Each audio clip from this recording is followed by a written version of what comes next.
So we've all heard this before. Do, re, mi, fa, sol, la, ti, do. But today, we're gonna talk about what exactly that is and why it's so important. Hello and welcome. I am Jake, a full-time musician and music educator based in Portland, Oregon. I make about half my living recording, touring, and performing, and the other half teaching lessons in guitar, piano, voice, songwriting, and more. And that's why I'm here on YouTube, to share with people around the world my music, my experience, and the lessons that have helped me along the way.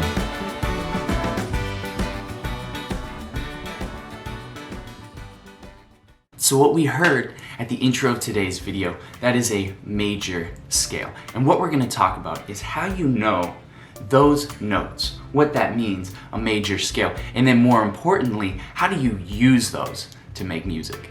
First, we'll start with that word major. So major is talking about something that sounds relatively nice, sweet, joyful, peaceful. So when we talk about major, we're talking about the sound, we're talking about the feeling, the emotion that we get from it. And we'll talk more about this later as we talk about chords and the emotional qualities. But major comes in contrast to minor. Minor tends to sound a little darker, a little more moody or sad or somber or mysterious. Now the second term we have here is scale. What is a scale? Well, I want you to think of a scale as just a group of notes. So typically we hear the scale played from bottom to top and back down again. But fundamentally, I just want you to think of the scale as a bunch of notes. So normally we'll have 7 notes. It could be more and it could be less as we learn different scales. But just to start with a major scale and a minor scale, you'll typically have 7 notes. And those notes we're gonna put together in different combinations to make chords or melodies or different parts of the song. But fundamentally, a scale is just a group of notes. So we're talking today about the major scale, because the major scale is the most commonly used scale in Western popular music. And it's really important to remember that we are talking about Western popular music. We are not talking about different musical styles around the globe, all of which use different scales, different types of scales. So we're talking about Western music, and a major scale is the most commonly used scale. And the concepts learned here can also be applied to the different scales that we're gonna learn moving forward. So if I were to play a scale on the piano, and this is a major scale, chances are, unless you had perfect pitch, you wouldn't be able to tell me which scale that was unless you knew what note I started on. But just by ear, we can tell that it sounds like a major scale. Even if we don't know which one, we can still tell that those steps are all in place. So it's important to remember that it is the distance between the notes. It's the relationship of the notes that's important, not necessarily the notes themselves. So to illustrate this, I can play a C major scale.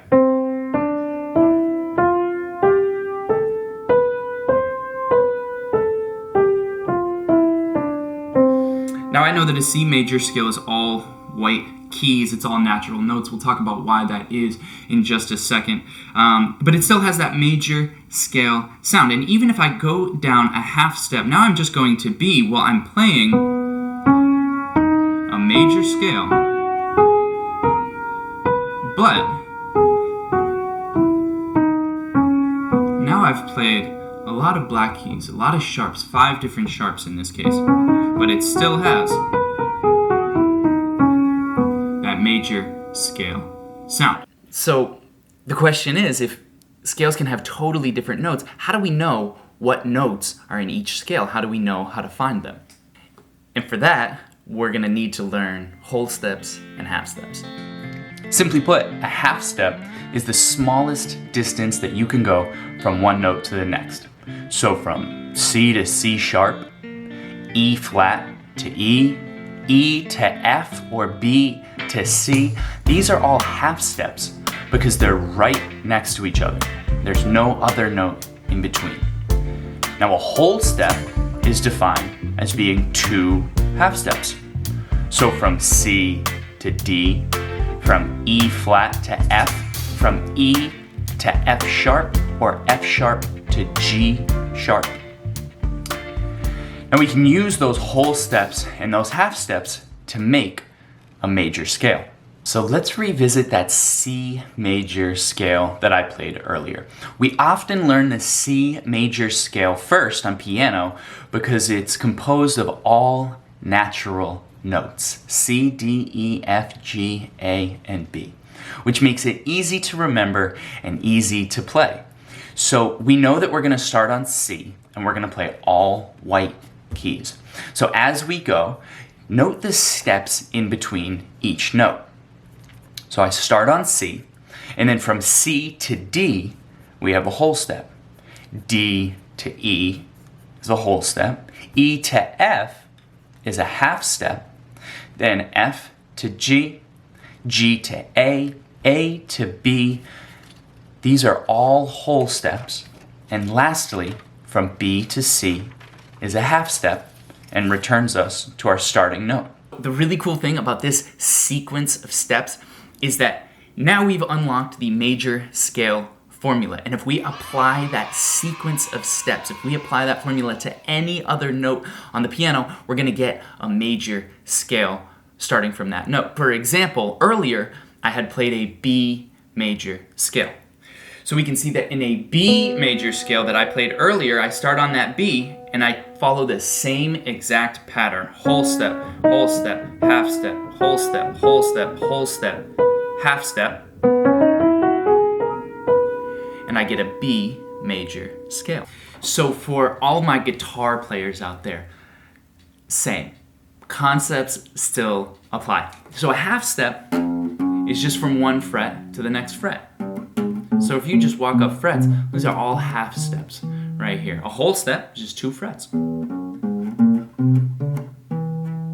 All whole steps. So we can play a scale. Let me start on the A string. I could play an A major scale right here by following that same formula. Start on my root note, whole step, half step, whole step, whole step, whole step, half step. Those are the notes of the A major scale, and I can play them across one string, or I can play them across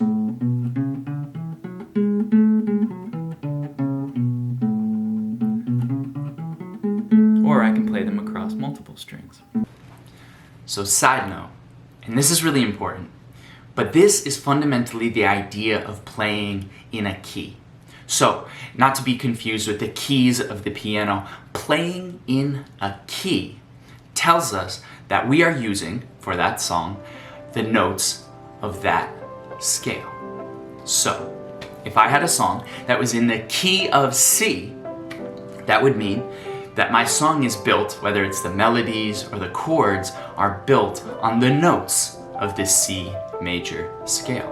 So it would tell me that for the most part, I'm using the notes of the C major scale. If I had a song that was in the key of B flat, that just means that I'm using the notes, whether it's to build my melodies or my chords or what have you, that I'm using the notes of the B flat major scale.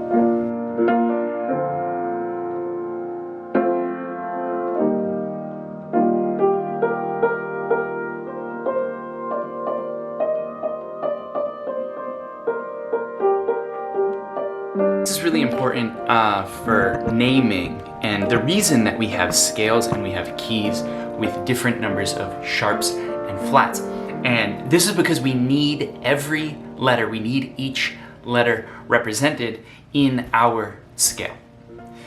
And we can't have doubles of anything. So we need every letter represented, we can't have any doubles. Here, here's D, for example. D, E, F sharp. I need something for F right here. Just follow in the alphabet. D, E, F is going to be sharp rather than that being called G flat. G, A, B.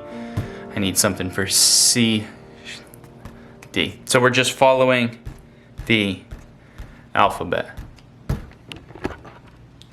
No doubles. Follow the alphabet. All right. When I was younger, my piano teacher had me playing a lot of different scales, but I never really felt like I understood what it was all for or what we were trying to do or how they were going to help. I knew how to play them and I got good at playing them, but I didn't really connect the dots to the bigger picture. So the question is, why? Why do we play scales? And there's two reasons.